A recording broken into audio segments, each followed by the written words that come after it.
like an 86, 87 about when we were first learning, and teeing off Twilight, finishing hole 17 and 18 on the original course in the dark, never knowing where our ball was.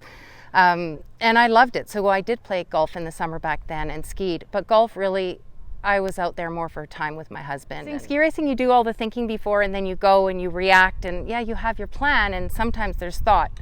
But in those 2 minutes, you're really doing. And in golf, the time between the shots, that space between your ears can really make a mess of things. And I do love the challenge of trying to figure it out. I'm not out here trying to win a tournament. I'm not out here trying to shoot a course record or anything.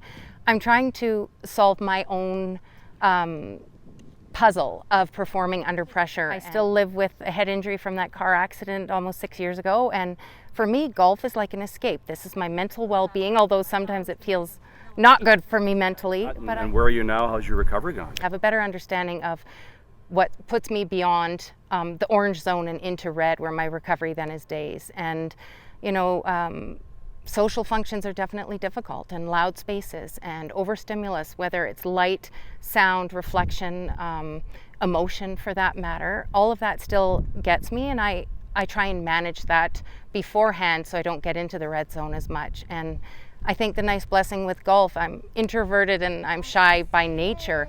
I get a social outing in a very controlled environment with golf for 4 hours, 5 hours, and it's a very healing space for me. Outdoor and nature is the best thing for me. It's 30 years ago since you won gold medal in the downhill, and I think recently I saw it rated as the top alpine moment in Canadian history. What does that moment mean to you all these years later? It's really weird, those moments, and we all have them in our lives when we look back and they feel like yesterday, yet they also feel like a totally different life. And it is both of those rolled into one. It was so long ago, and I'm a mom and now a grandma, an Oma, and that's my life now. But what that did is created my belief system of why not try and why not me. And it definitely, my life as a ski racer helps me on the golf course because I can imagine things, and my imagination gets to play as it did as a ski racer.